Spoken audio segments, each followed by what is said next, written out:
Hello, good evening, everybody, and welcome to the Wiener Holocaust Library. I'm Barbara Warnock from the library. I'm really delighted to have Andrea here today to launch her fantastic book. And I think we've got a very kind of committed and interested crowd, it seems to be. So that's really great to have you all here tonight.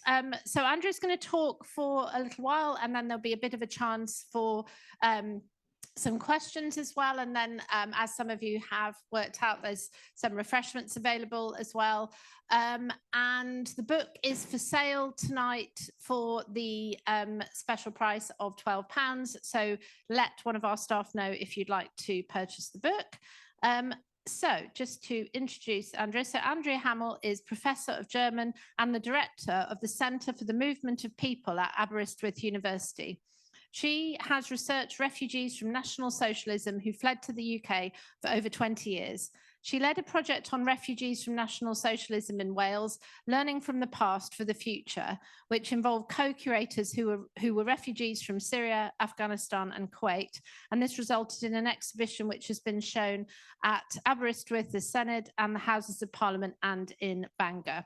She has co-written 2 reports on adverse childhood experiences and child refugees of the 1930s, which were presented to the Welsh government. So I'll hand over now to Andrea. So thanks, Andrea. Well, thank you very much. You wanted to check, is this in the right? The microphone is out to get me. Okay. So we're working on the microphone. Just to say, there's a few more seats. There's 2 more seats at the front in case anyone wants to move closer. I think that's it. That's it. Excellent. Now, thank you very much for inviting me, and thank you very much for the kind introduction.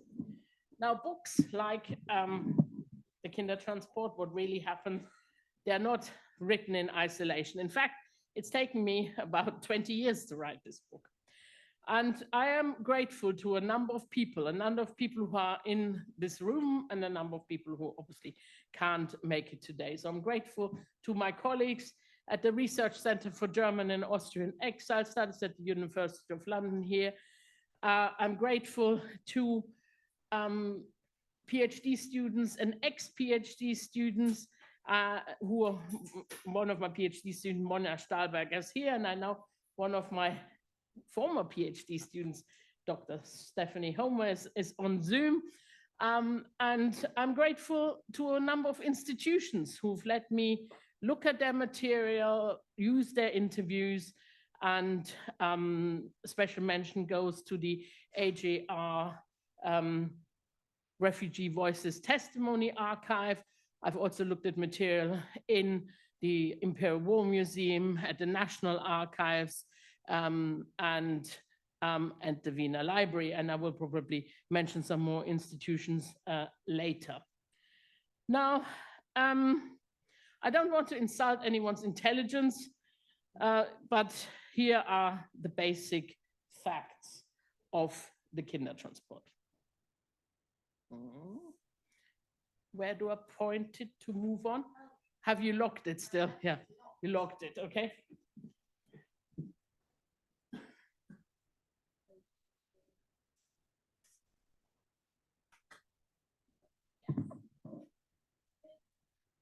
So the basic facts of the Kindertransport. The Kindertransport was a visa waiver scheme which was implemented in response to the November pogrom in 1938. It lasted from the 2nd of December 1938, hence it has just had its 85th anniversary, to the 2nd of September 1939. Approximately 10,000, we actually think it's definitely slightly more than 10,000, mainly Jewish children from Germany, Austria, Czechoslovakia, and Poland were found refuge in the UK. And it was basically for many families who were defined as Jewish by the Nazis. They weren't necessarily belonging to a Jewish congregation. They were desperate for an escape route, and they made the decision to let their children emigrate without their families. And the children means first it was under 17, and then it was actually under 16. Now, the book I've written is a book for the general audience, so you are probably the wrong audience for this book. But there's a reason why I have written this book for this audience. The story of the Kindertransport refugees has caught the public imagination more than other stories of different groups of refugees. But the picture that the general public has of the scheme often doesn't correspond with the historical facts. I mentioned already Stephanie Homer. Stephanie told me that sometimes when she told people what she was writing her PhD about, and it was about Kindertransport fiction, people said, oh yes, wasn't that when that nice man Wilson rescued all those children? Wasn't it marvelous? And I hope Stephanie forgives me for quoting this. This clearly shows a book for a general audience is needed. The book uses live history research. It uses recorded interviews, transcripts, audio interviews, video interviews with Kindertransport refugees. It also uses ego documents, so memoirs, autobiographies, other fragments, sometimes diaries or letters by Kindertransport refugees. I've also done some archival research. I've already mentioned some institutions. Now, archival material is not as complete as the researcher would like it to be. The biggest organization on the continent that organized the Kindertransport was in Berlin, but there the records are really not present in any sort of proper form. They were destroyed by the Nazis, never destroyed by the action of war.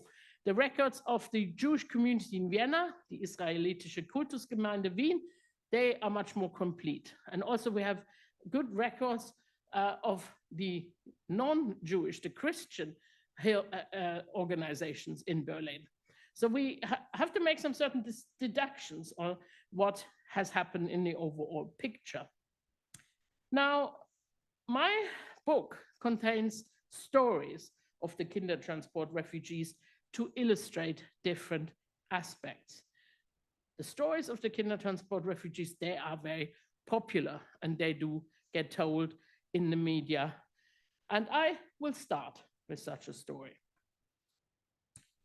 In the night between the 9th and the 10th of May 1939, at 2:50 a.m., 12-year-old Eva Mosbacher said goodbye to her parents, Hedwig and Otto Mosbacher, and joined a group of 3 boys and 2 other girls on a train to Nuremberg station. Many more children joined them in Munich, and then they all changed trains at Frankfurt for the long journey to London.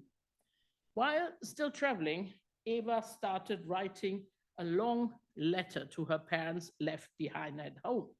She asked them whether they managed to get back to sleep after seeing her off. Eva seems a very astute girl, showing unusual reflection and empathy towards her parents, almost indicating a role reversal in her letter. She writes, I've translated this from the German to the English, "The worst must be over for you now. You were very brave. I did not manage quite without tears." And goes on to describe that she saw some more goodbyes between children and their parents, quote, "that were dreadful." The Mosbachers were a Jewish family, and their life had changed dramatically after the 30th of January 1933 and the subsequent rapid National Socialist takeover of Germany. The well-established family had been ostracized and in their hometown of Nuremberg, and both Hedwig's family and Otto had to close their respective family businesses because of discriminations, laws, and policies that robbed Jewish businesses of their opportunities and their assets. From 1937 onwards, Eva's parents tried to find a way to leave Germany and find sanctuary elsewhere. Hedwig and Otto Mosbacher applied for visa to the US, which of course had a quota system for immigrants from different countries. The couple also looked into the possibility of emigrating or fleeing to Cuba and South Africa. In 1938, they thought it might take them at least another 2 years before they would be granted a visa to the US. Like most in Germany, on the 9th and 10th of November 1938, the family was shocked by the widespread violence of the pogrom against Jewish people and Jewish property.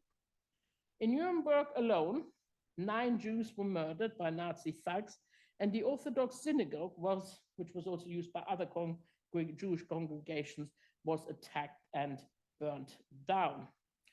All over the German Reich, Jewish men were arrested and incarcerated in concentration camps. Otto Mosbacher's older brother Kurt, a lawyer in Munich, was arrested and taken to Dachau. He was in prison for 4 weeks. After experiencing the violence of the November pogrom, Eva's parents decided to send her to the UK on a Kindertransport in the hope that eventually the whole family would be able to make it to the US together, and that Eva would stay safe would stay in the safety of the UK in the meantime. Eva reports that the youngest refugee on the train was a 6-month-old baby, and wrote to her parents, "You can count yourself lucky that I'm already 12.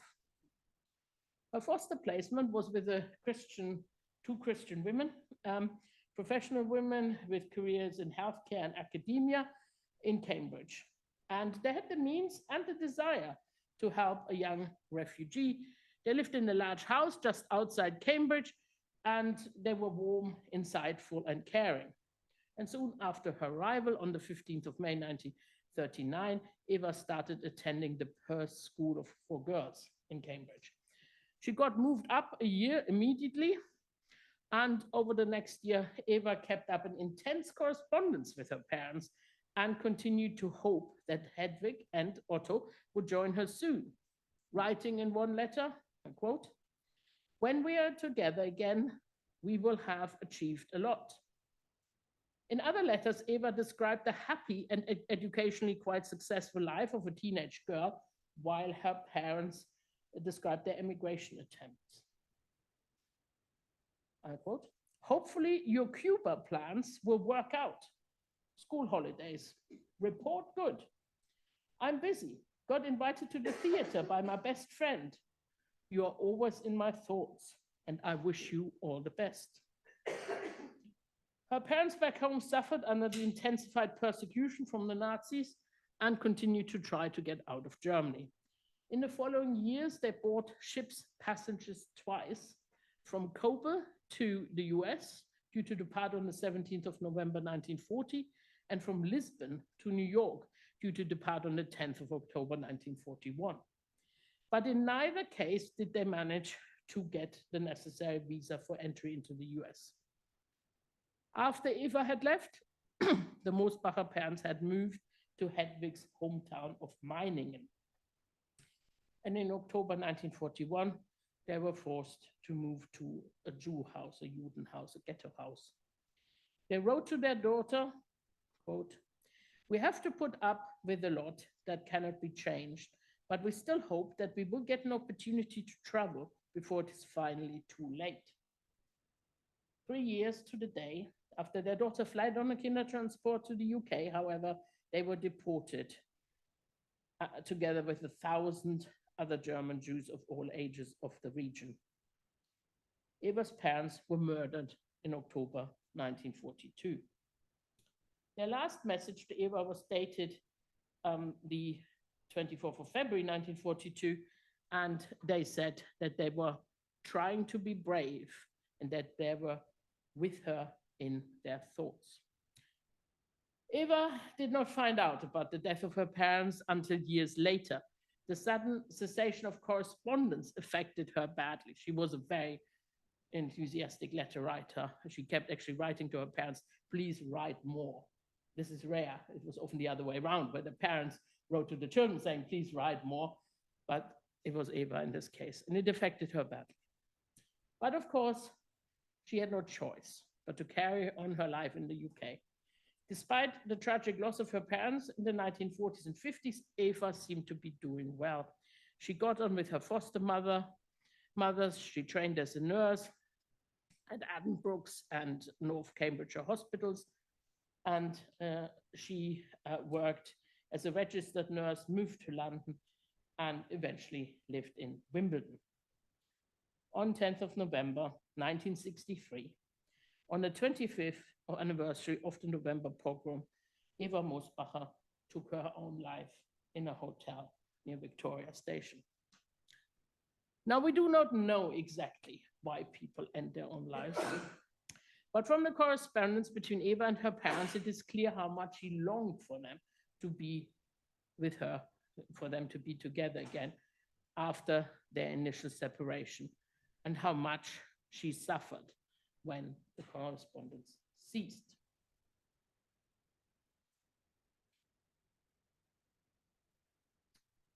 The Kindertransport story has caught the public imagination.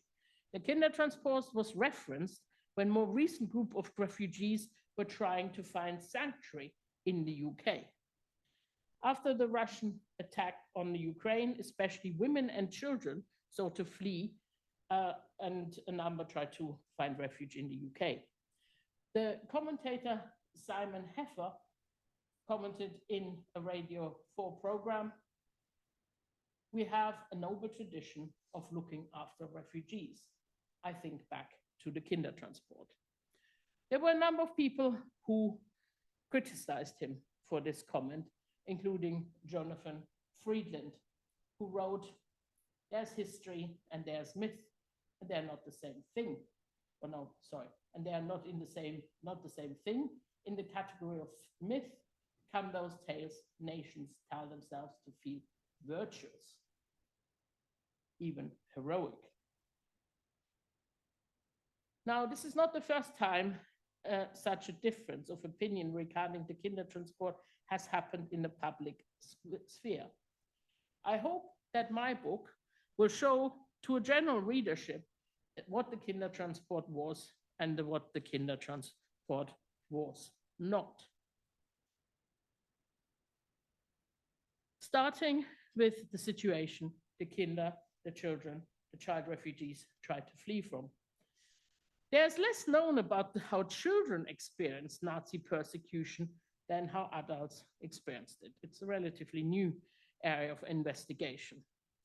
But children clearly did experience persecution. In some cases, like in the case of B. Green,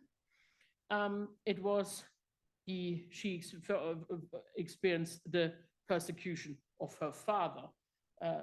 B. Green was Beate Maria Siegel, and her father, Dr. Michael Siegel, was a lawyer in Munich.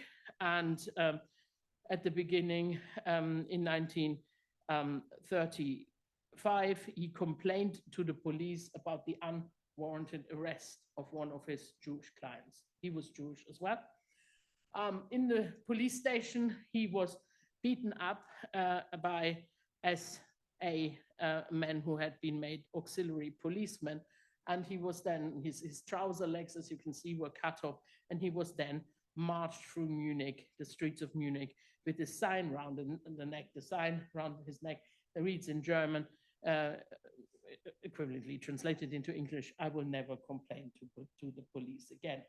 Interestingly, we have this photo because there was a photographer who saw this, took a picture, and he was a German photographer, obviously couldn't sell the picture in Germany, but managed to sell the picture to US news agencies. And they used it as an example of the mistreatment of the Jews in Germany. And basically, the father managed to escape this ordeal by at some stage when he was being marched around Munich railway station, he actually just jumped into a taxi and got them to drive him home. They were a wealthy family, lived in Bogenhausen, district of Munich, a wealthy area, and he managed to escape and go to his flat. And in his flat, he then sort of hid in the bedroom. And B. Green, or Beate Siegel, as she was then, found her father in the bedroom after he'd been beaten up. And this was obviously, as you can see from the quote, this was a big shock for her. She hadn't obviously seen anything. She had quite a nice, sheltered childhood. She hadn't seen anything like that. And basically the father refused to talk about the matter, said, "Wait until your mother gets here."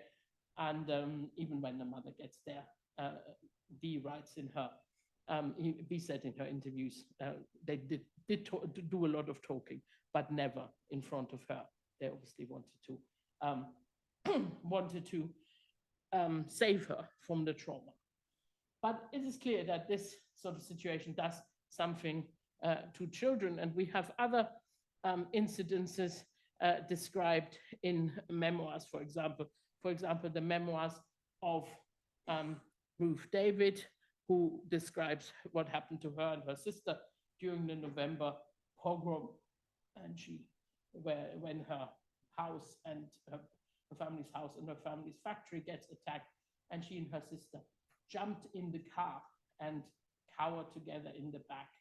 And she doesn't know anymore how long she was there, but she says, I know that what I experienced there at the age of 9 was the greatest fear that I have ever known. So how did some of the children who suffered this sort of persecution escape? Well, Britain had introduced, the British government had introduced the so-called Aliens Act in 1905, which was actually the first, which was a restrictive act. It said that people would only gain admittance to the UK if they could prove that they had enough money, assets, and so on to support themselves. But it did have the so-called asylum clause. If you could prove that you had been persecuted, that you were fleeing persecution, you were fleeing danger, this rule that you had to have enough assets to support, to be able to support yourself wouldn't be valid. Now, this Aliens Act of 1905 was changed several times. It was changed in relation to the First World War. It was changed in 1933, and then last it was changed in April 1938. In April 1938, after the annexation of Austria, Britain introduced a visa requirement. And this was in response of more and more people, continental refugees, trying to get to the UK. So they made it more difficult rather than easier for people to get into the UK. You had to have a visa, and there were only basically generally 4 exceptions why you could, why you didn't need a visa, and the Kindertransport, as I will explain now, was one of them, or the children were one of them. So after the November pogrom in 1938, there was a lot of media attention what had happened on the continent, and there was a public outcry in the UK. The public felt that their government should be doing something to help the Jews, and there were cabinet meetings on the 14th of November, and in that particular meeting, Neville Chamberlain is supposed to have said something effective should be done to alleviate the terrible fate of the Jews of Germany. They had another meeting on the 15th of November with Jewish community leaders and with Quakers, with the Quaker delegation who had just been to Germany. And this meeting really was the meeting that got the policy change going, that facilitated the Kindertransport. Now, the Kindertransport, as I already said, was a visa waiver scheme. It meant that children under 17, whose maintenance could be guaranteed, did not need a visa. Not the same visa. The adults needed a visa, the children did not. Now, the government did not commit any financial resources to the scheme. In fact, in the important debate of the 21st of November 1938, Neville Chamberlain said, with regard to the United Kingdom, the number of refugees which Great Britain can agree to admit, either for temporary stay or for permanent settlement, is limited by the capacity of the voluntary organizations dealing with the refugee problem to undertake the responsibility for selecting, receiving, and maintaining a further number of refugees. Prime Minister at the time made it quite clear it is all to do with the voluntary organizations. The government is not willing to commit financial or organizational resources. So the selecting and receiving also has to be done by voluntary organizations. Now, you can look up the debate. These days, it's all online. And there obviously a number of points were made in this debate. Some people were more willing to support the admission of refugees, and some were more against it. And there was a lively debate who also should be admitted to the UK. The Conservative MP William Butcher, for example, he maintained that we must, of necessity, select those whom we are most able to help. They could be selected from an age group capable of being self-supportive over a considerable number of years, and most likely to become loyal citizens in the ultimate country of their adoption. There was a debate whether they should actually sort of be sent further outside the UK to countries of the British Empire. Good character should be one of the prerequisites, and robust good health another. Thirdly, there should be some technical skills. So they would be able to take up jobs and not compete for professions that with UK citizens. So there was a debate that evening, but that evening was the evening when the Kindertransport scheme was initiated, when the policy change was announced in Parliament. Now, the then Home Secretary, Sir Samuel Hoare, also contributed to the debate. He's the one who actually announced the scheme. Now, one of the biggest questions really is, why only children? And that is clearly one, well, it's probably the most controversial aspect of the scheme. Now, some people have speculated that the idea that children would grow up outside their nuclear family was more common and more accepted in the 1930s than maybe it is now in the 21st century.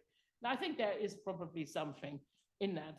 On top of that, the British upper middle class was also used to sending their children to boarding schools, of course. But from this debate, it has become quite clear to me that they didn't know exactly what they were doing, that Hoare certainly knew exactly what he was doing. Because in this debate, the Home Secretary said, "I could not help thinking what a terrible dilemma it was to the Jewish parents in Germany to have to choose between sending their children to a foreign country into the unknown and continuing to live in the terrible conditions to which they are now reduced in Germany. I saw this morning one of the representatives of the Quaker organizations who told me that he had only arrived in England this morning from a visit to Germany and a visit to Holland. He inquired of the Jewish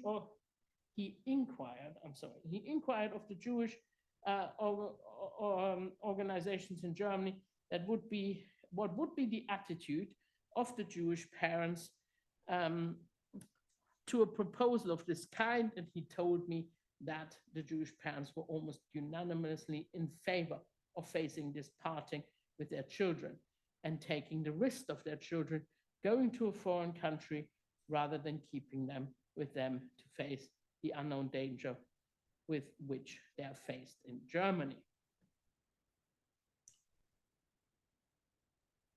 Here we have one of those documents, the visa waiver document of a little girl called Renate Kress, who fled from Prague a little bit later in July 1939, just before her 6th birthday. And you can see in the middle, this document requires no visa. Important point. And I will come back to Renate several times later in this talk. Now, how was the Kindertransport organized? There were continental organizations I've already mentioned, the Board of Jewish Deputies in Berlin, the Jewish community in Vienna. There was the British Czechoslovak Refugee Committee, and there was also the Polish Refugee Committee. And in Britain, there was the Refugee Children's Movement. How was it funded? It was funded by donations from the Jewish community, also from the so-called Lord Baldwin Fund. The former Prime Minister Stanley Baldwin had launched an appeal which collected £500,000 in a relatively short space of time, and half of which was used for the Kindertransport. And how it then worked was that these guarantees had to be raised. So not only did the government not want to commit any resources, they also demanded that a guarantee was raised for each child. And the guarantee was the value of £50, which these days you can look at these things on websites. Clever people have worked this out. This would be about £3,500 these days.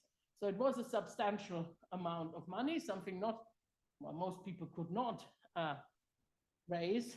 And some people, some children were fostered by families who also managed to raise the guarantee, but often it was other organizations, other people who put up the guarantee, and they were fostered elsewhere. For example, here I give the example of an Anneliese Adler. Her guarantee was raised by the woodcraft folk in Tooting, and she was then placed with a lady near Bristol. Now, this is quite interesting, and I use this example because clearly there must have been a lot of people who gave relatively small amounts of money who supported this woodcraft folk. I assume it was the parents rather than just the young people. And then they managed to get together £50 in the end. And there's other organizations, Jewish Weekly Appeal Fund, and all sorts of organizations that put up the money. Unsurprisingly, the continental organizers were under pressure from the parents and families to get as many children as possible who had applied for the Kindertransport scheme on a train to the UK. Obviously, these organizations only had a daily experience of persecution and its consequences, especially from the files of the Jewish community in Vienna. Actually, the information about the guarantee we have of the material that is that Nicholas Winton has kept. So that's they have an almost full list of people who put up the guarantee and where the children were fostered, of 669 children. So that's really good for the researchers that we have this information. Now, the other information, as I said, is from the Jewish community in Vienna and their files. So from this material, we can see that amongst those who they tried to get on a Kindertransport, they did try the children who were in the most difficult situations, children by fathers who were incarcerated in concentration camps, or children of families who lost their homes and were completely destitute. Their volunteers and employees tried to prioritize the most urgent cases, and many reports on the family situation, which you can read up on, manages the family's destitute circumstances. The archive holds extensive correspondence with parents and family members who were trying to inquire about the progress of the application. I already mentioned the files of the Christian organizations who helped in Berlin. They have similar correspondence. They, for example, have an information leaflet which included a section on time frame of application. I've translated this one, which stated that in no uncertain terms that repeated inquiry from parents was endangering the smooth running of the organization, and parents should not do this and wait to be contacted. the same time, the political situation was worsening and the persecution was intensifying. So in the UK, on the UK side, the refugee children's movement, of course, only had limited financial resources. And they also had to pay for other costs, for the transport, and sometimes also for the maintenance of the placements. So the UK organizers felt the pressure from the continental side, and this is again borne out by the extensive correspondence, which sometimes could get quite terse. I quote, "The movement for the transport of children, again, cannot bring over more unguaranteed children." They mean children that didn't have any individual guarantees. You weren't allowed to bring over any children that didn't have any guarantee. But the RCM put up a pool guarantee for a number of children. And that meant this number was at some stage taken up and not more children could be admitted. Only children who had an individual guarantee, who either their own parents, which by then, by 1938, 39 was unlikely. Most people, Jewish people in the continent didn't have assets anymore, or someone else put up individual guarantees. So they said, cannot bring over more unguaranteed children until those already here in the UK have been placed. I regret that it is of no use to continue to ask for more help than we are giving, because it is not in our power to grant it. It must have been a very difficult situation on both sides and to work for the organization. Two of the leading figures of the RCM, the Refugee Children's Movement, Lola Hahn-Warburg and Grete Exiner, they both stated in the correspondence that they had to promise the Home Office to only take on physically and mentally healthy children. Problem with this is we actually have no evidence that the Home Office has actually said this. I mean, someone might well have said it. I assume someone said it, but there's no written evidence for this. Hahn-Warburg insisted that, and I quote from a letter, "We have given the Home Office an undertaking that the movement will only bring children who are 100% mentally and physically fit." Exner wrote on the 10th of March 1939, "We cannot bring mentally retarded children under any circumstances to England even when they attend normal school." Therefore, they rejected applications if the report compiled by the continental organizations on these children mentioned any illnesses or additional needs. For example, the application from a boy called Hans Lang was rejected as he was described as, I quote, "a little backward in his mental development" in a report. The application from a girl called Gerda Kral was also rejected. In August 39, Exner commented on her case and stated again that they could only take children who were, quote, 100% normal. Gerda was deported to Riga on the 6th of February, 1942. In the case of another applicant, it wasn't the child herself who had been diagnosed with any illness. Hertha Baumfeld's mother was in a psychiatric institution, which meant that Hertha's application was sent back, despite the fact that the Jewish community in Vienna had stated that the girl herself was, and I quote, "completely normal." Hertha was killed at Mali Trostenek on the 18th of September 1942. There were a small number of children with additional needs that managed to escape via the Kindertransport scheme. But they did have a very difficult time also in the UK. One of the most amazing interviews and one of the most amazing stories of research during this book is this story of Anne Marshner, later Anne Sensual, and her brother Horst.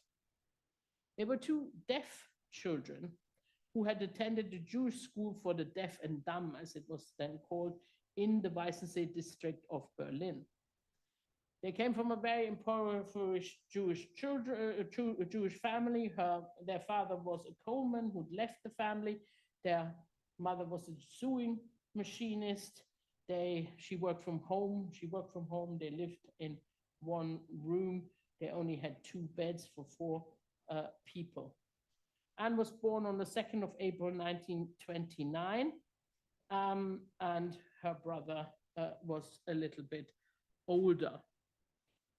Now, obviously, their time in Germany and their time in the UK was marred by communication difficulties.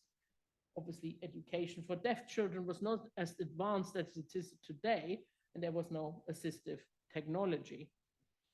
Their mother didn't know how to sign, and they were unable to understand much what was going on. Anne recalled not really understanding that she was Jewish when she was young, and that only changed when she went to the school in Weißensee in Berlin. The Jewish school for the deaf was located near a synagogue, which meant it was very visible and vulnerable to attack. And in April 1938, a group of pupils hanging out in the field behind the school were attacked by some Hitler Youth and beaten up. And soon afterwards, the headmaster was also arrested, and the school was closed for a number of months. After the headmaster returned and the school was reopened, the headmaster took 10 children, including Anne and Horst, on a Kindertransport to the UK. Now, Anne was 10 years old at the time, and she had never been on a train before. She was reassured by her mother who said to her, I will be seeing you in 2 weeks' time. And the headmaster also reinforced this and said to the children, you will see mom and dad again soon. The headmaster of the Jewish residential school for the deaf in Nightingale Lane in Clapham in London collected the children. And Anne remembered later struggling with the food when they first arrived, because they got white bread and tea, something she had never had before, and she didn't really particularly like. Of course, all the other children at the school used British Sign Language, which Anne didn't understand or didn't know. And the hearing people spoke English, which she also didn't know. And obviously, it's very difficult to lip read a language you have no knowledge of. Anne recalled that they didn't get on very well and that they didn't learn much. And when the Second World War started, she didn't even know what was happening. And this was a pattern throughout her early life. Clearly, her initial needs were often not met or accommodated, and she missed out on a lot of news and developments, which hearing people would have had more easily. In November 1939, the German children were sent to a school in Brighton, where there was some non-Jewish deaf children. But in retrospect, Anne believed that they did not have a proper education there either. They learned some Hebrew and had some English classes, but her literacy was very poor, and she had very low literacy until well into her adult life. The fact that other children at her school received visitors reminded her that her situation was different. She said in the interview, every 3 months, the parents would come to visit, and I used to feel very isolated and did not understand why my mother did not come, as she had said she would see me in 2 weeks. And both Anne and her brother were asked to leave the school when they turned 16. And Anne's life really was then very difficult as a young person, because she couldn't get information because of her deafness and of her illiteracy. And between the ages of 16 and 18, she lived in a hostel in Manchester with both Jews and non-Jews and hearing people and and she trained as a dressmaker. And she had very little money and hardly any clothes and little food. In fact, she said she became emaciated and she suffered from various illnesses because of malnutrition. Again, she felt very isolated. She remembered later that she was taken to a street celebration when the war ended, but she did not know why people were celebrating.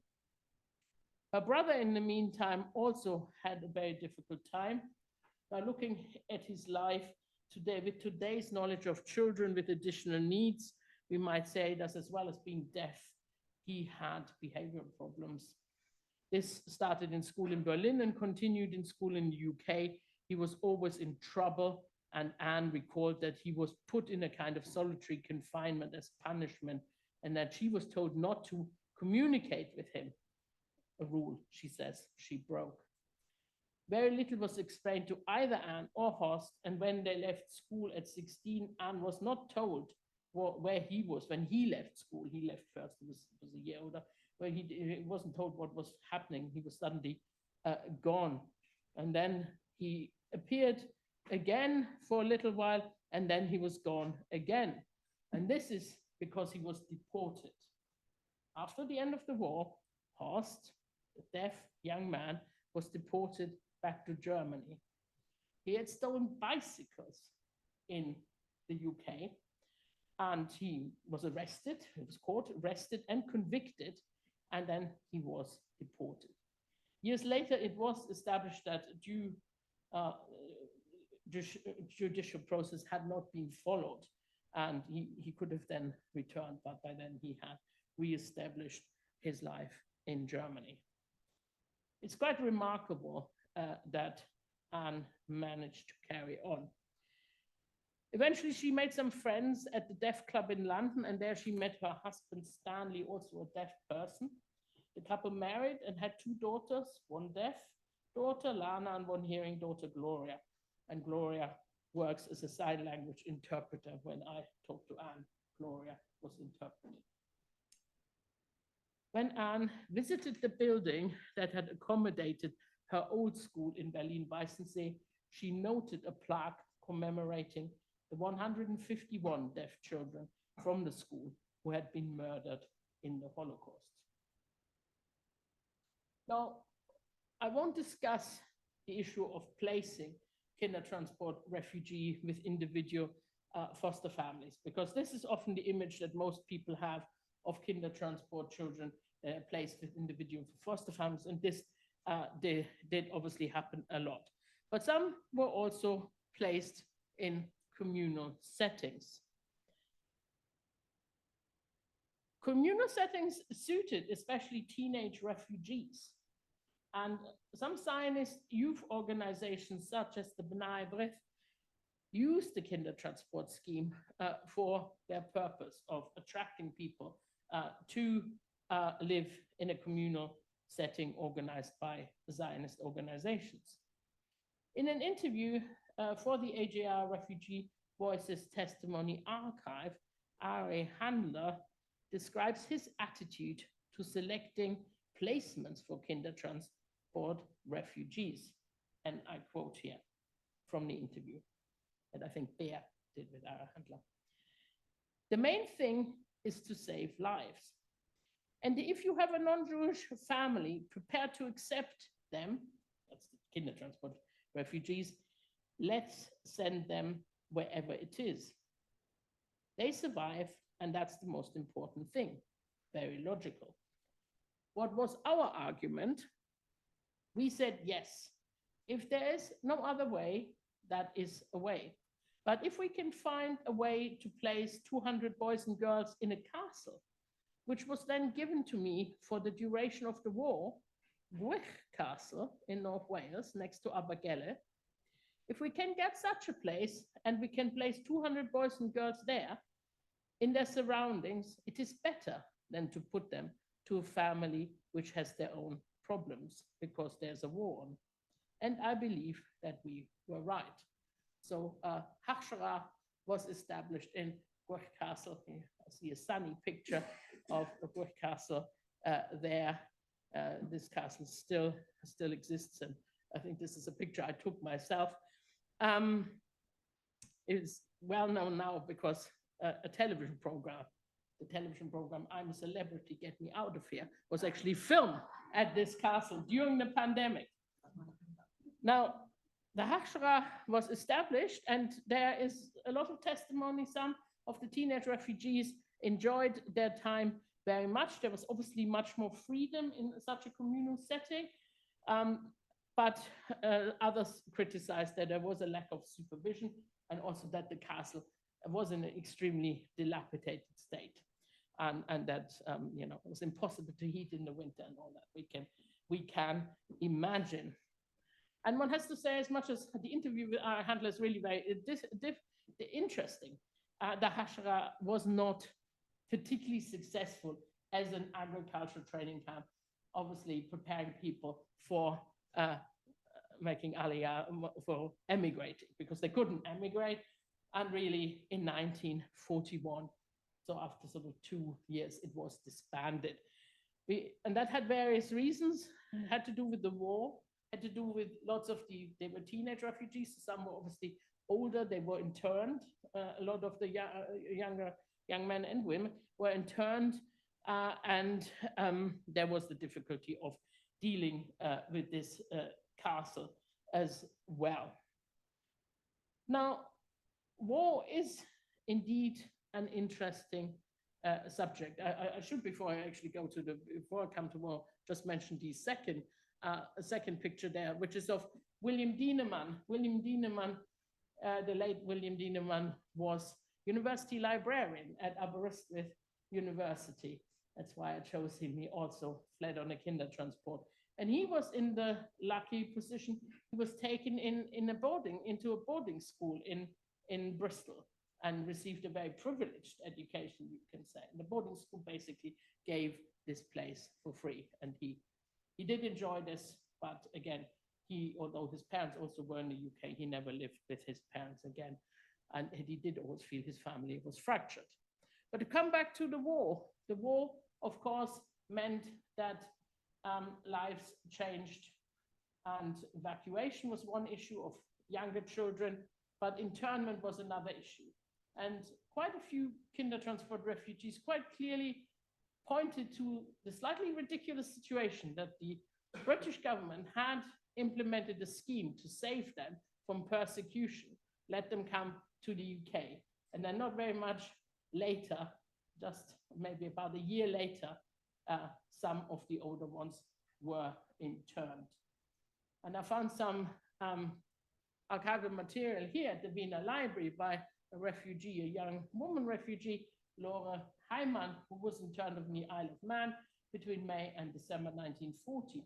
And she was very worried that the stigma of internment may socially as well as economically endanger our whole future in this country. So she had obviously imagined a future in the UK, and she was very disappointed and shocked that she was interned. And then there's also Kindertransport refugee, as I said, weren't all small children. The 15-year-old Harry Weinberger, he escaped from Prague, and he was desperate to actively fight in a military sense, the Nazis. So he tried to join the regular British Army. He didn't like the Pioneer Corps several times. Even when he was still underage, he tried to lie and he didn't get away with it. Eventually, he did join up. And while joining up, of course, he was then sent to northern Italy, and he joined the Jewish Brigade. What happened after the end of the war? Earlier on, I showed you the visa waiver document of Renate Kress. And this is Renate Kress, she is now Renate Collins. I interviewed her in 2021 in South Wales. As we said earlier, Renate managed to escape, aged nearly 6. After the war, she found out that all the immediate family she could remember, and as she was only nearly 6, 6 years old, she only remembered her father, her mother, her aunt and her uncle and her grandmother. They were all murdered in the Holocaust. She got on well with her foster family for her foster parents, and they adopted her in 1947 after the war. But some years later, aided by a second cousin who was a lot older, who'd also managed to escape to London, she found out that it wasn't just 5 members of her family, but 64 members of her family were murdered in the Holocaust. But of course, she was only 6. She could only remember 5. The issue of reunions has been discussed, and one of the most well-known cases of a difficult reunion is the case of Ruth Barnett, who last saw her parents aged 4 in 1939, and then was reunited with both her parents. Her father, who was Jewish, survived in Shanghai, and her mother, who was not Jewish, survived in the countryside in Germany. She only met her family again, her parents again, in 10 years later, in 1949. So she last saw them as a 4-year-old, and then she saw them again as a 14-year-old. But which, of course, she was a completely different girl, and she also didn't speak German anymore.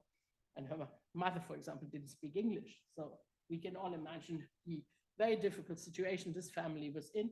Her father, who was a judge, issued legal proceedings and had her forcibly repatriated to Germany, which Ruth was not appreciative of, because she actually really wanted to stay in the UK. And in the end, it wasn't successful to sort of go back to having a family life, a sort of ordinary family life. But they did manage to work something out, and Ruth was educated in the UK, and she visited her parents during the holidays. Harry Weinberger, interestingly, who I've just mentioned, also described the difficult situation seeing his parents again.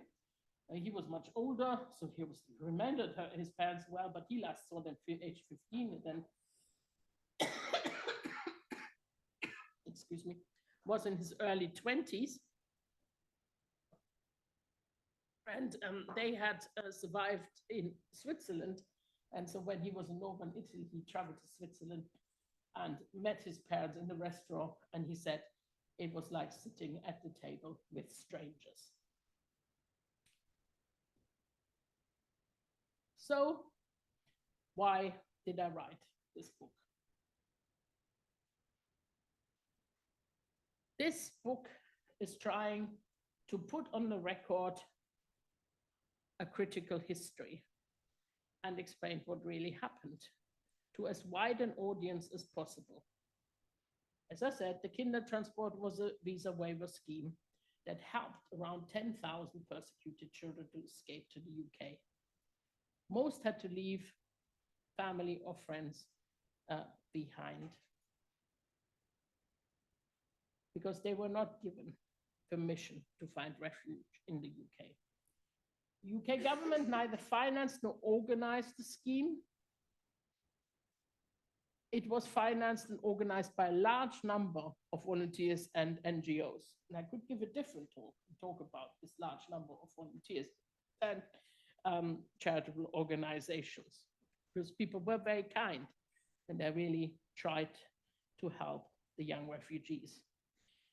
There were many more applicants than there were places on the Kindertransport, and many of the unsuccessful applicants were later murdered in the Holocaust. The hostile environment that was created by the UK government, I believe, meant that selection processes that decided which applicant would gain a place were not always transparent and often not guided by humanitarian principles. The placement for the unaccompanied minors were generally not very well prepared, and in many instances, the children experienced additional trauma after their arrival in the UK. Internment and lack of support after they finished their schooling or left supported settings left many feel disadvantaged. And the fact that many Kindertransport refugees managed to lead secure personal lives and have very successful careers should not detract from those who did not, and from those whose mental and physical health was affected negatively. Not acknowledging the real story of the Kindertransport is not only disrespectful to the memory of the Kindertransport refugees, it also doesn't help us make better decisions for the future. On this slide, you see Renate Collins again. At the opening of the exhibition that Barbara mentioned earlier, and she's in conversation with a young refugee from Syria, with Gofram Hamza, who fled as a 12-year-old from Syria. And they had a very interesting conversation, and they talked especially what it's like to be a girl refugee, and that they had a lot in common about the sort of education ambitions that weren't quite fulfilled, the sort of work they had to do as girls that maybe they would have chosen differently. It was very interesting. Now, rather than calling for us to honor the noble tradition of the Kindertransport, we should try to understand the reality of the scheme. We do need to keep refugee families together. We need to prepare placements for refugees well.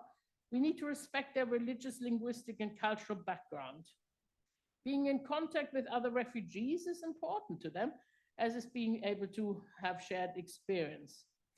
And at the same time, it's obviously essential that they interact with a wide range of people in their new country. We need to enable young refugees to connect their past lives with their new lives in the UK. As we move to an age where there will hardly be any eyewitnesses left, we need to make an effort to communicate the complexities of the past in order for a better future. We need to use our expertise in German studies, in history, in exile studies, to explain what happened and communicate learning. Because I think whenever we open the papers, it's quite clear that we cannot afford to leave the podium, or maybe leave the floor, I don't know, leave the podium for others who do not have our expertise, academic or otherwise. Academic research is important and relevant to public debates. Thank you very much.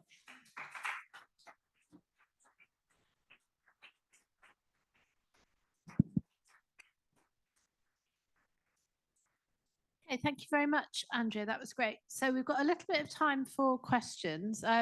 Just because we're making a recording, you need to speak into the mic if you're asking a question. So Anna. Fascinating. Thank you, Andrea. You started to talk a little bit about perhaps why the government had decided to take in children. Now, I've heard this one theory, and I wondered what you thought about it. A theory that by taking children, they were a sort of blank canvas, and that by being integrated into British society, they would no longer be Jewish children or German children, something you couldn't do to their parents, that they could sort of disappear rather conveniently. I wondered what you thought of that. Yeah, no, of course, I've heard this theory as well. It is possible. Obviously, there's the idea that children are easier to integrate. So there is this idea that they would be easier to integrate and then not be so visible to the British public. And the British government was always worried that the British public would act negatively to refugees. It is one of those sort of circular arguments, you know, does the British public react negatively to refugees, or is it actually the government, and how does it feed? It's a bit like today, really, but how does this work? So this is a possibility. Other people have said, well, no, actually, you know, Britain was also an anti-Semitic country at the time, and they didn't really, this idea that they were going to be seen that they were these sort of like blank canvases, that wasn't really true. They were seen as Jewish children, and obviously some people would have negative opinions about Jewish children coming to UK. I haven't really got any answers to that. I mean, no definite answer. I mean, there's clearly certain anti-Semitic prejudices, for example, even played a part and you can see that from the correspondence of Lola Hahn Warburg. She wrote something like, "Oh, this girl seems a good candidate. She's not particular Jewish looking." So this could either be because the foster parents preferred children who didn't look maybe different from them. You have to say, vast majority of foster parents were not Jewish, or again, it could be to do with other prejudice. Where it doesn't really work out is unless children were really very young. I think what we know about Kindertransport refugees and how they describe themselves in later life, they did often describe themselves that they did not feel British, even though they came as children. And they didn't feel British, and they're quite interesting in that collection of autobiographical extracts by Karen Gershon. I remember several who say, "Oh, I would never call myself English. I'm always a sort of foreigner, and I'm always a refugee." So even if this was the intention, I think with quite a lot of them, it didn't work. But I have no definite answer to this. Okay, right, we've got a few questions. I'll go there and then to Bea.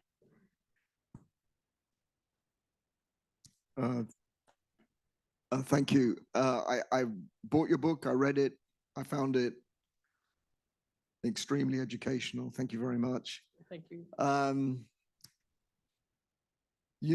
You repeated it today, and there's a comment in the book about what are the lessons, and you talk more generally about refugees and stuff like this.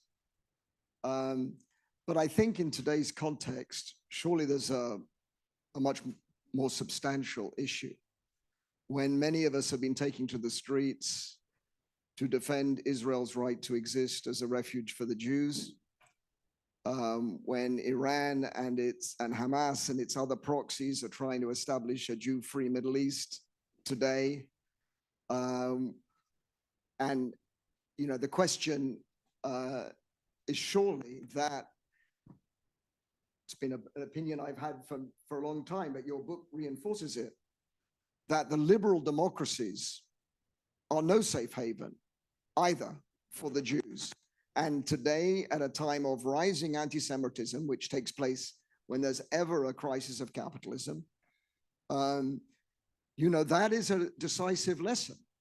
Britain put up the barriers, United States put up the barriers to Jews coming in, fleeing from the Holocaust. It wasn't a war against fascism. It was a war for dividing up the world. They never bombed the camps. They had no problem in bombing Hamburg or Dresden in horrific ways, or in Tokyo in the case of the United States. So the only solution to the Jewish question has to be to get rid of the system that breeds and that continues to reproduce Jew hatred, which is the capitalist system. And that's what I would raise. Well, thank you very much for that contribution. I think you are clearly trying to solve even bigger problems than I'm trying to solve, and I'm not sure if I'm qualified. I remember talking with Lord Alf Dubs when I was on the podium with him. He obviously also escaped on Kindertransport age 6.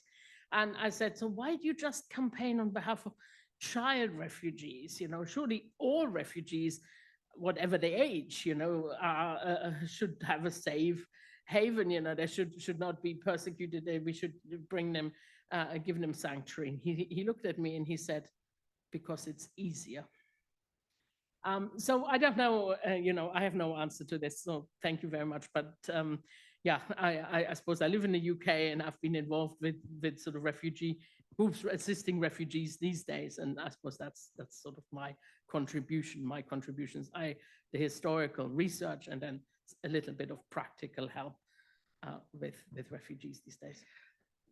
Thank you, Andrea, for a really interesting talk. I have one general question and two sort of more historical questions. So the general question is, why do you think is there such a gap between the critical historical perspective, like yours and many other historians, and the Kindertransportees themselves, who by and large are not critical of the scheme? That's general question. And two kind of more historical points. We've just been in Berlin last week to commemorate the 85th anniversary and the departure. And it's always, when you check, it says the first Kindertransport left on the 1st of December. That's right. But Lisa Bechner said that was an earlier train left the day before from Leipzig, and those two trains were merged. So I would just wonder whether you know anything about this. And second question is, I'd always assumed the Kindertransport came to an end because of the war, but apparently it came to an end because the movement thought that 10,000 children was quite enough and that they didn't have any more finance. So I just wondered what really happened. Well, you see, I get what really happened. Maybe I don't know what really happened. No, it's generally the Kindertransport worked as local trains. It sort of took children to a more central place, and then from then on there was another train. It's what I described a little bit with the story with Eva Mosbacher, who first took a train from Nuremberg, and then they more children joined this train in Munich, and then they changed trains in Frankfurt. And that's exactly what I think happened there with the train from Leipzig. They did have a train from Leipzig because the people from Leipzig isn't that far away from Berlin, but they did have to get to Berlin first to be able to join the train. So you know, difficult to say, but I suppose maybe we should change the date. But I mean, really, what happened really is I suppose the train that eventually would connect with the train that arrived in the UK, left Berlin on the 1st and got to the UK on the 2nd. So I would stay with these dates, but she's right. I mean, children often had to come to Berlin first to be able to go somewhere else. And your other historical question now, should have written. Oh, and then, yeah, yes. and So, actually, Andrea, on that point, this is in relation to a project that Bay and I have actually been working on. I'm just trying to clarify when it ended, because there's also something I've seen about it ending in May 40 with a transport from Holland, and not September 39. So it's all, it's kind of the same point. It's really very difficult. I mean, I think there were obviously so many other trains that took children places. They started also much earlier, you know, and they took the children to France, for example, basically like in 1936, 37. And you don't know what we call the Kindertransport to the UK. And yes, there were also some trains that just went via Holland, but there were also trains that sort of stopped in Holland. Some children stayed in Holland, and then they later would send on. So you could say it went on until 1940. Generally, the end point is always seen that train that was prevented from leaving Prague station because the war broke out. That's often. But yes, though they had run out of money, you know, the government also had made it much more difficult, because initially the £50, someone just had to give an undertaking. You had to write a letter saying, I have £50 and I pledge these £50 to the government should anything happen, any expense being incurred with this child refugee. But then in March 1939, the government actually said, no, we want the money paid into I don't know what you call it, a closed bank account or something, basically a bank account that nobody else besides the government can take money out. And that meant people actually had to sort of reach into their savings and send the money somewhere else, which again, more people couldn't afford it or were reluctant to do it. And also all the willing people had already dug into their pocket and didn't have any more money. So I think I also would say that the number of children that were saved was limited by finances. So had there been magically been more finances, more children could have been saved. But there were other reasons as well. I don't know. I mean, that would be my answers. Was there anything else? Sorry. Well, I don't know. Maybe, you know, what we're asking. I don't think that's entirely true. I mean, there are people, Kindertransport refugees themselves, who are much more critical of their experience. I sometimes think that the media likes picking up the nice stories, because it gets very complicated. You know, this is a short book, but this is like 170 pages. You know, if you want to squeeze it into like a 1,000-word article or something in the newspaper, you have to make it even more simple.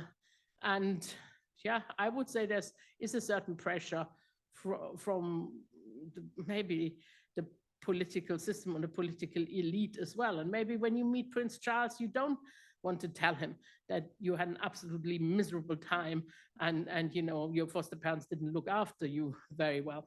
And by the time, you know, people talked about it, they were the people who did talk were mature individuals who had survived until an advanced age.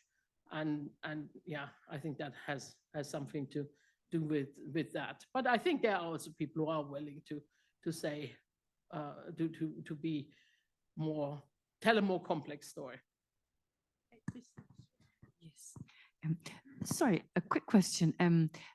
People clearly in this country were aware of what was going on, and so they want to raise money in this Lord Baldwin's fund. But was there any protest about the fact these children were coming over, but their parents weren't? Was there any sort of outcry about the fact that these children, not that understand what I'm trying to say, that their children were allowed, but why weren't the parents being allowed? Was there nothing said about that? The fact that these parents are still stuck in horrendous conditions, which this country was aware of, but they weren't being allowed to come with their children. Was nothing said? Very, you know, I've really found very little of that, hardly anything really. I mean, there were people mentioned, for example, the MPs that were very much lobbying on behalf of refugees in those days, you know, Eleanor Rathbone and Josiah Wedgwood, they said things in Parliament. And they did say, for example, this £50 guarantee, they said, oh, this is like almost like a tax on humanitarian-minded ordinary people. Why shouldn't do this? And they encouraged the government, for example, that the government should give out loans rather than getting these guarantees of ordinary people. So there was discussions on that, and generally lobbying on behalf of letting more refugees in. But there wasn't sort of a public outcry or demonstration or a letter writing campaign. Certainly not, I have found. I think the media also latched onto the positivity of the story. Then, you know, there were these picture stories in the Picture Post and all these pictures that we still have now of very sort of cute children who have sort of arrived very tired, clutching their doll in the UK. So it seems that the general mood focused on the positivity there again. So I've not found anything, and if anyone else does, we need to talk about it, but I haven't found it. So we're nearly out of time. We've got one final question here, and then yes, sorry, perhaps you can ask. Yes, thanks, Andrea, for giving us the insights to the struggle of these children. And I'm just interested in their sort of self-identity, because at the end you said even they came to the country and lived for many years, but they still don't think they are English. So what do they mean? Because they were cut off from their roots. So do they think they're Jews, or do they think Germans? And maybe a lot of them can't even speak the language, the mother tongue. So I mean, what? Yeah, how do they? That's a very difficult question again to answer. I think it is also so a bit like we have over 10,000 children. We have 10,000 different senses of identity. It varies very much. Some people do very much identify still with their continental roots. A lot of people do identify with being British.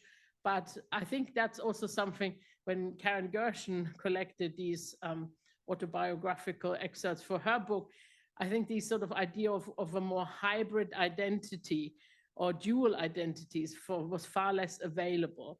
So if you couldn't adhere to a quintessential English sort of image, you know. Now I remember Charles Hannon, who came as a child refugee. He said he wanted to have an Oxbridge accent, be in His Majesty's forces, and smoke a pipe or something. And if you couldn't adhere to that, then you felt like that maybe you couldn't manage to have an English identity.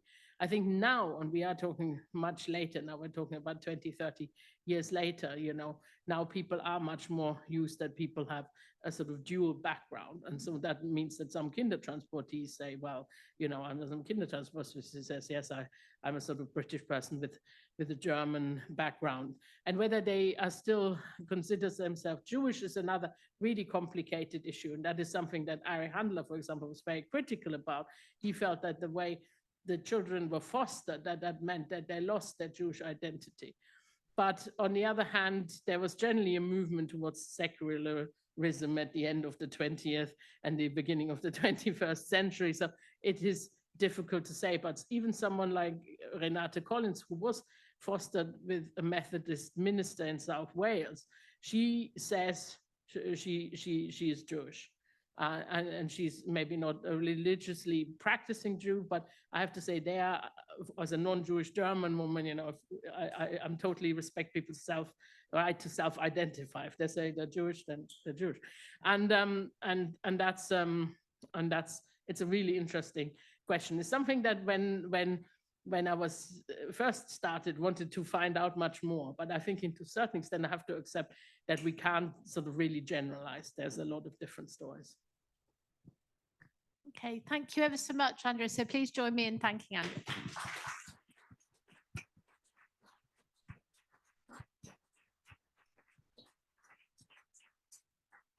Yes, I hope to see you at future Wiener Library events. And I should have said this at the start, but the library does have very extensive document collections about the Kindertransport dating from the time, which I think some of you are very aware of. So yes, thanks all for joining us. Thanks again to Andrea, and good night. Just removed the wrong memories. I've removed yours, not mine, but I apologize. Of course you can.